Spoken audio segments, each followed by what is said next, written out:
તો અમદાવાદ વૈષ્ણોદેવી બ્રિજ લોકો માટે ખુલ્લો મૂકવામાં આવ્યો છે। સમાચાર સામે આવી રહ્યા છે તો બ્રિજ લોકો માટે ખુલ્લો મૂકવામાં આવ્યો છે। વરસાદી પાણી ભરાવાથી બ્રિજ બંધ કરાયો હતો। આખરે ગત મોડી રાતે બ્રિજની સાફ સફાઈ કરવામાં આવી અને બ્રિજને ખુલ્લો મૂકવામાં આવ્યો છે, જેમાં વરસાદી પાણી નીકાળી દવાનો છંટકાવ પણ કરવામાં આવ્યો છે। ત્રાગડ ચાંદખેડાના લોકો પરેશાન થઈ રહ્યા હતા। બ્રિજ બંધ હતો, જેના કારણે અનેક લોકો મુશ્કેલીમાં મુકાયા। આખરે વૈષ્ણોદેવી બ્રિજ લોકો માટે ખુલ્લો મૂકવામાં આવ્યો।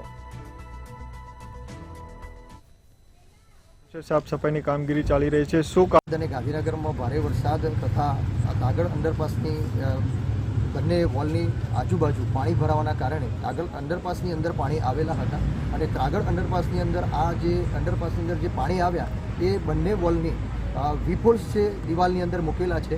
એ વીફોલ્સ એટલે કે વોટર સ્પાઉટની અંદરથી પાણી આવેલા હતા।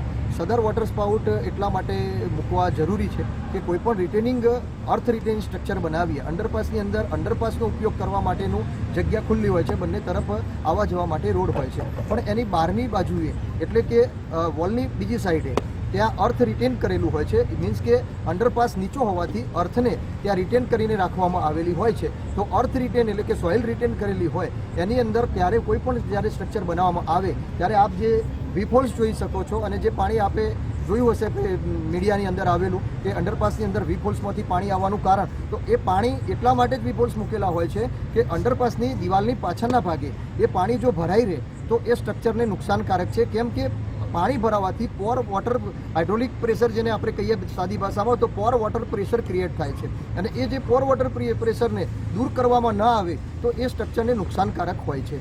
અને અત્યારે જે આપણે જોયું કે 22 વર્ષના ઇતિહાસમાં ફર્સ્ટ ટાઈમ આટલું પાણી અહીંયા અંડરપાસની આજુબાજુ ભરાવ્યું અને એ પાણી આવવાનું કારણ જે ગાંધીનગરની આજુબાજુના જે વિસ્તારમાંથી નેચરલ કુદરતી ઢોળાવને લીધે પાણી આ તરફ આવ્યું અને એ પાણી વીફોલ્સ દ્વારા અંડરપાસમાં આવ્યું। વીફોલ્સ દ્વારા આવવાથી સ્ટ્રક્ચરને એક પણ જગ્યાએ કોઈ પણ પ્રકારનું નુકસાન ન થયું અને વીફોલ્સમાંથી પાણી આવી અંડરપાસમાં સતત 3 દિવસ સુધી પાણી ચાલુ રહ્યું અને અંડરપાસ ઉભરાવાની અથવા ભરાઈ જવાની ઘટના